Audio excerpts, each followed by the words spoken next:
né? Sejam bem-vindos mais uma vez ao canal Dialética Global. Eu me chamo Ricardo Pimentel. Eh, e antes de mais nada, eu queria pedir que, por favor, se inscrevam no canal e ativem o sininho. É um canal bastante humilde, bastante incipiente ainda, mas não deixa de ser um espaço de reflexão, né? E hoje eu queria falar um pouco de um tema bastante polêmico, eu diria, que se chama Holodomor, né? Ou até mesmo genocídio ucraniano. É até mesmo absurdo esse termo, mas muitas pessoas assim o categorizam. E o objetivo desse vídeo, sobretudo, não é negar a ocorrência, né, a existência de uma fome, né, de uma grande fome soviética, ali entre 1931 e 1933, né, que ocorreu basicamente nas regiões cerealistas, nas principais regiões agrícolas da União Soviética, sobretudo na Ucrânia, no sul da Rússia, na região ali do Kuban, assim como na região do Baixo Volga e até mesmo também no Cazaquistão, sobretudo ali no oeste do Cazaquistão, né? Regiões que estão basicamente aí, integradas na grande estepe eurasiática e também no Vale do Volga, né? Do Baixo Volga. Ora, o objetivo desse vídeo é basicamente de combater a desinformação e refutar, como mais uma vez eu disse, né, refutar a ideia de que houve um genocídio ucraniano, né?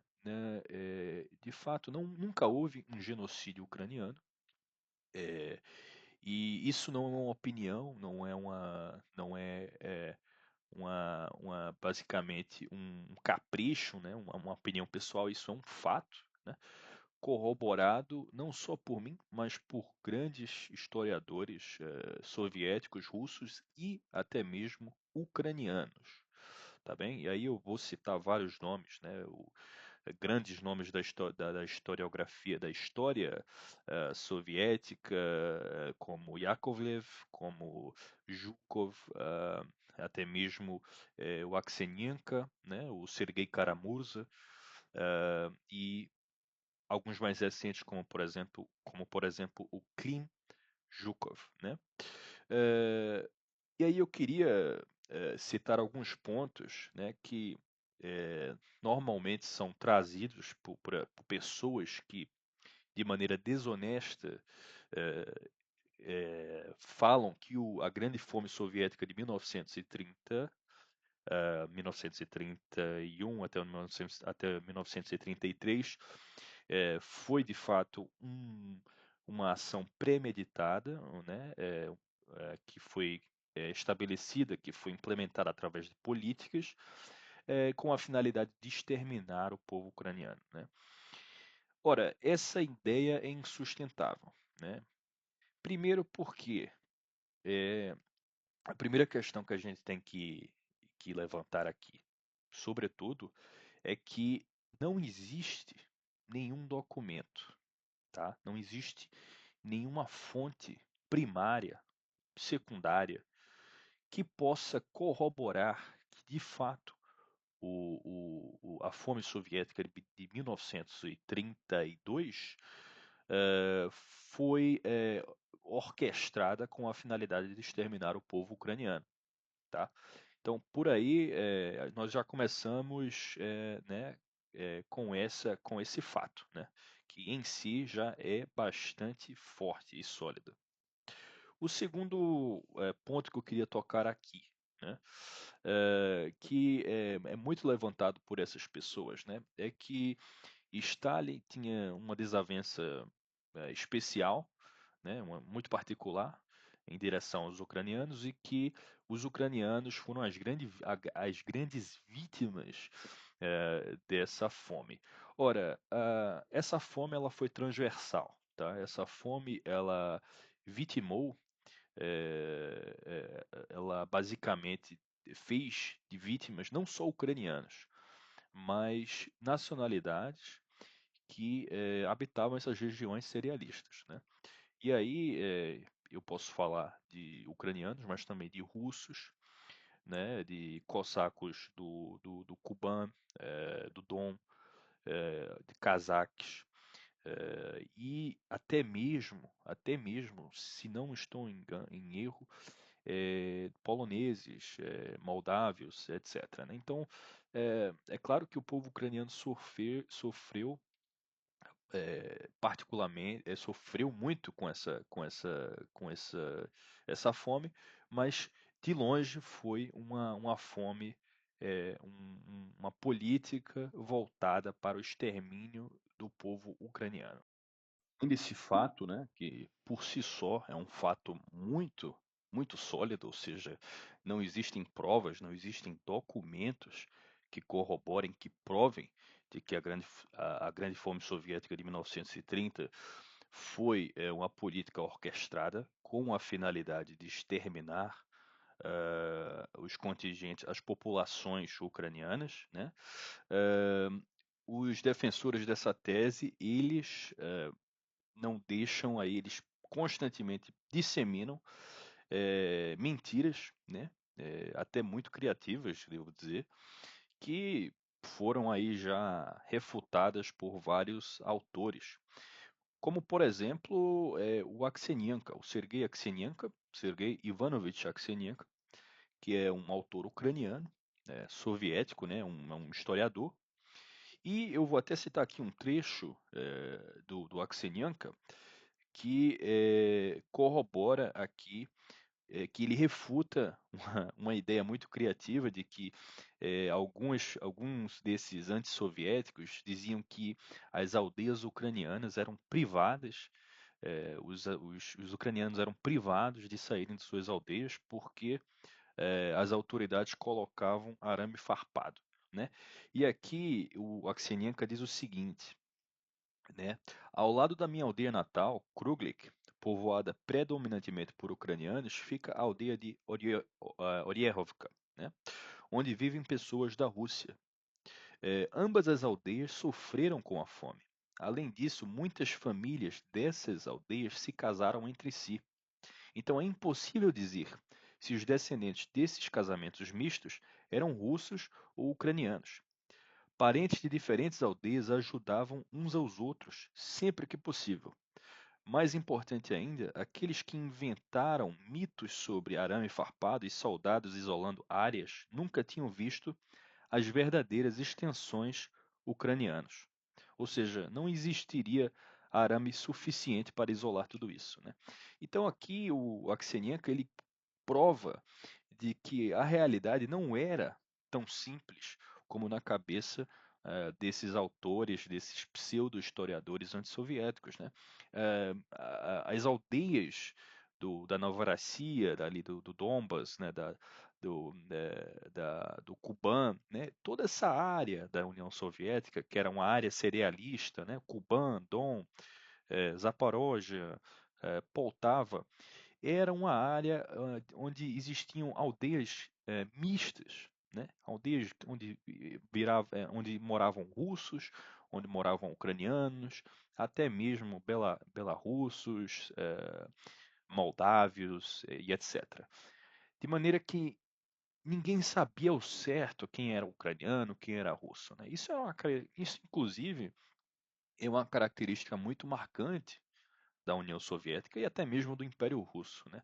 Se você pegar aí grandes nomes da história russa, todos eles eram multinacionais, né? Até mesmo mestiços. Você olha pro Lenin, por exemplo, Lenin era um mestiço.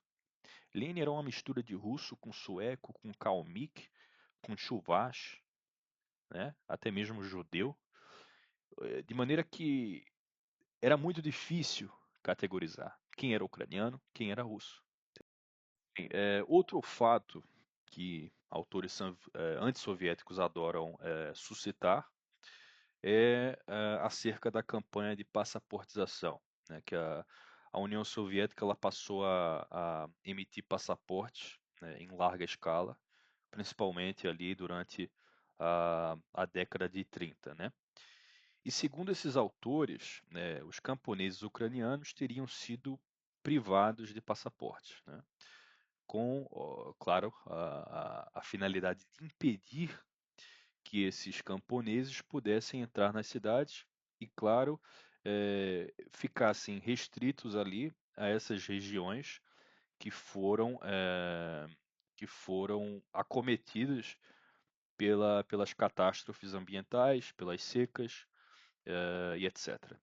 Isso é falso, tá? Isso é falso porque, sobretudo, a União Soviética nessa altura do campeonato, ela passava por um intenso processo de industrialização, né?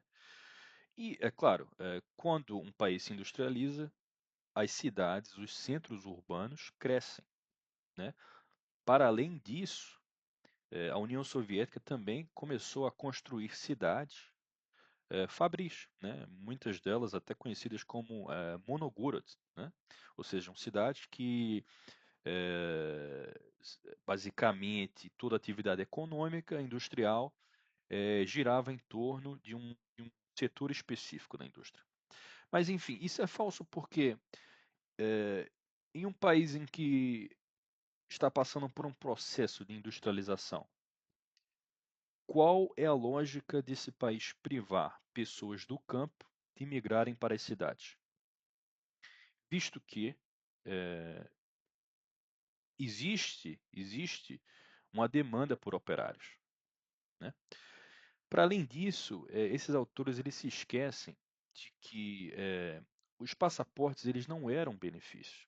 Os passaportes eram um meio da União Soviética de controlar o êxodo e também de reduzir a criminalidade, sobretudo nas cidades, porque as cidades, eh, obviamente, as cidades possuem muito mais habitantes do que aldeias, do que o campo.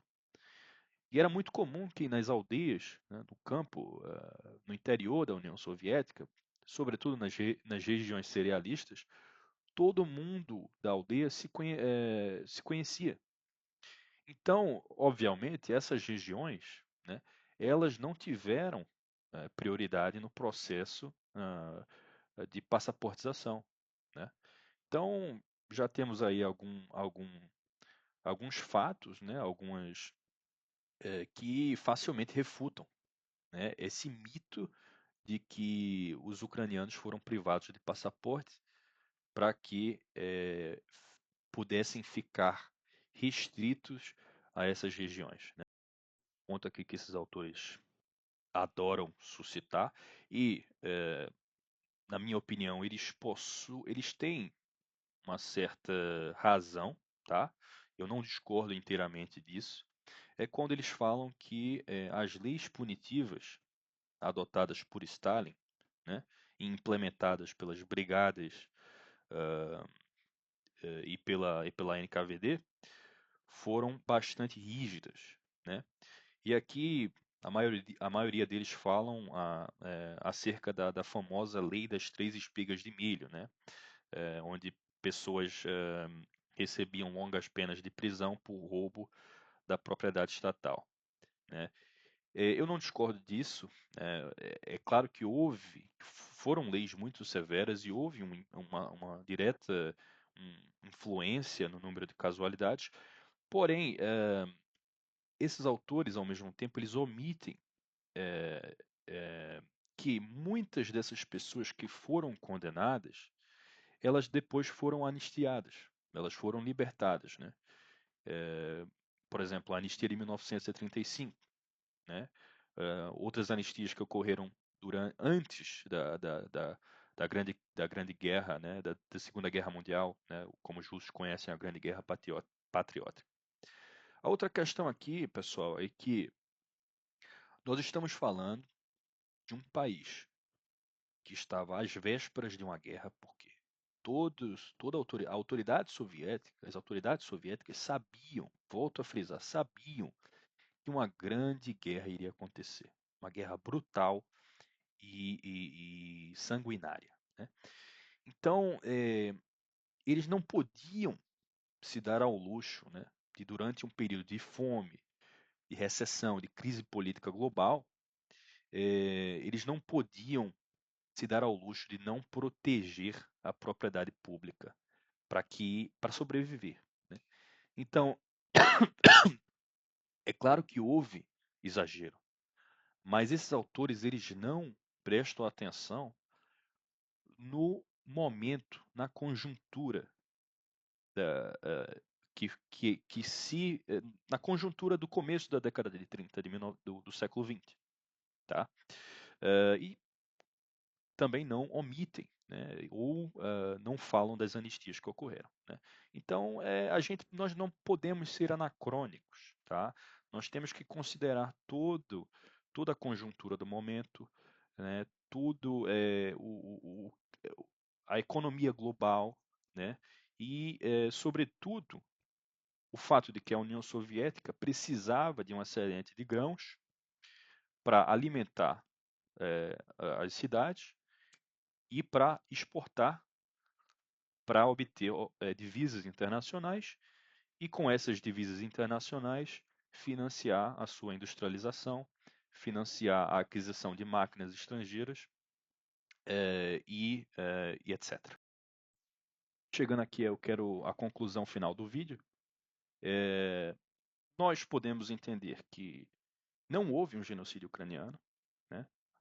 E que sim houve uma grande fome, né, soviética transversal, onde não só ucranianos sofreram, mas também russos, cossacos do Don, do Kuban, bielorrussos, cazaques e outras nacionalidades, né?